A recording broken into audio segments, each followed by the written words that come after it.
There are two versions of Beverly Hills. One is loud and full of tourists taking selfies in front of $500,000 sports cars. And the other is stark and quiet, where you just may find someone you've only seen 50 feet high on a movie screen.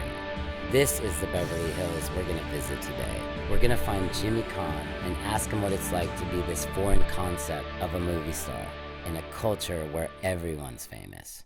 My show is like a biography in 7 minutes. I ask the questions that connect with my guests on a human level and create their portrait at the same time. I'm Patrick Hoelck, and this is an interview with James Caan. Do you remember anything? No. Do you got anything? No, you didn't hire me for that. That's gonna work. This is good, like theatering around in this fucking interview. This is like theatering around. So my favorite memory in my filmmaking life was I got to go up to your house and describe what we were doing with Mercy. You weren't wearing those glasses, though, tell the truth. No, I was not wearing my welding glasses. That's when you got your welding, yeah. Yes, okay. that's when I got the welding gig, because right. thought I was a No filmmaker. wonder I let you in, yeah. So, but you did have that hat. Yes. Okay. You were on the phone, and you were talking to Duvall, and my favorite moment ever was when you got rid of him, and you said, "I can't talk, my director's here." I went home and I called my dad and told him I had arrived and it was okay, I didn't need to borrow money anymore. Right? yeah. Do you remember? Well, you didn't know what Bobby was talking about, steak, you know, because that's his favorite subject. It's the greatest steak you ever had. And then give me your eyes.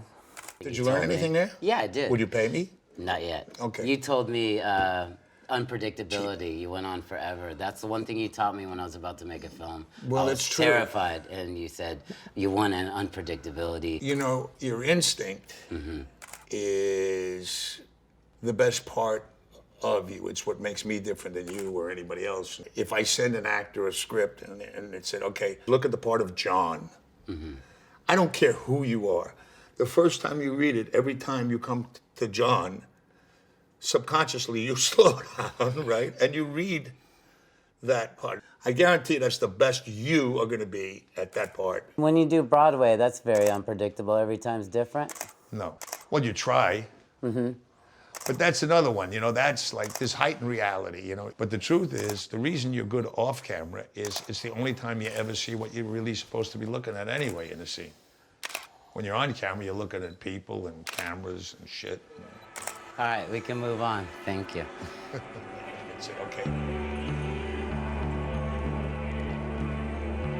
Give me your eyes. Give me your eyes. Jimmy, what's the biggest misconception about you? That I'm not sweet and gentle. Sweeter than I was in May, you know, like that. Yeah. Oh, what was the hardest lesson you ever learned? Shit, man. Nothing subtle The today. hardest lesson. Oh, will you marry me?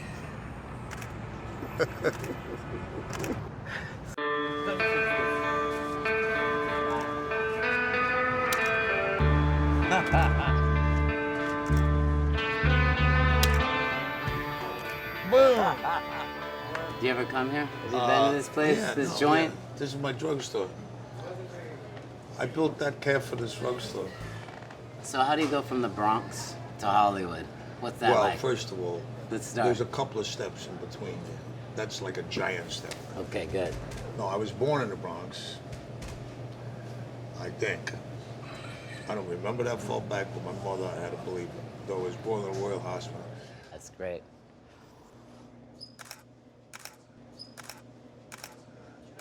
Let me see the longer lens.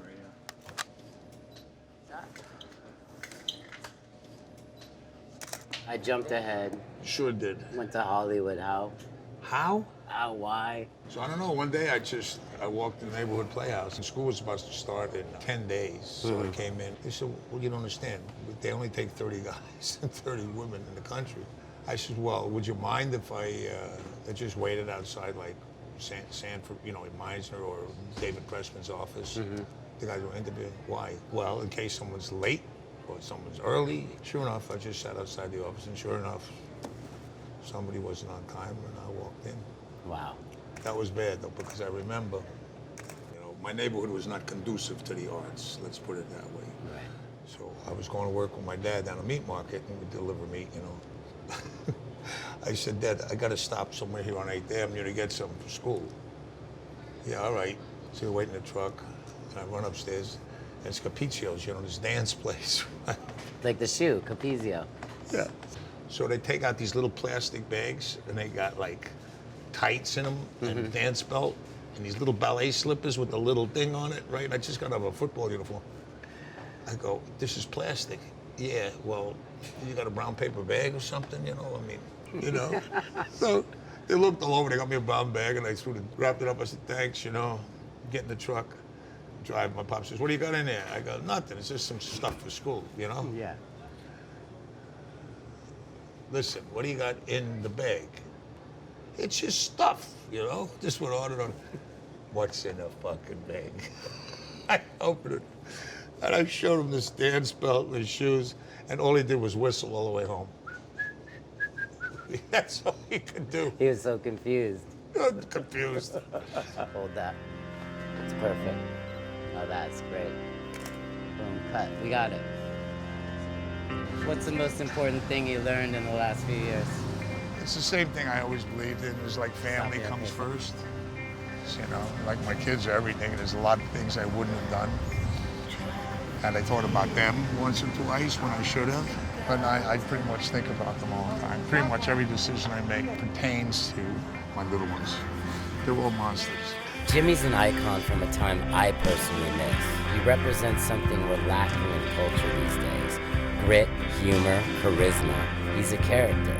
And though I usually wax a little poetic here, let's hear more from the legend, James Caan. What was it like, Beverly Hills in the 70s? I was inside all the time. I don't know. You weren't allowed out? No. If you had to invite 3 people to dinner, who would they be? Oh my God, that's a tough question. I guess it'd be my boys. So where do you go for advice? I go to Scott. What's the biggest misconception about you? That I can't sing and dance. Well, you gotta walk like you're cool, How you doing? Nobody's even there, Is that funny or what? Yeah. My little ones. They're all monsters.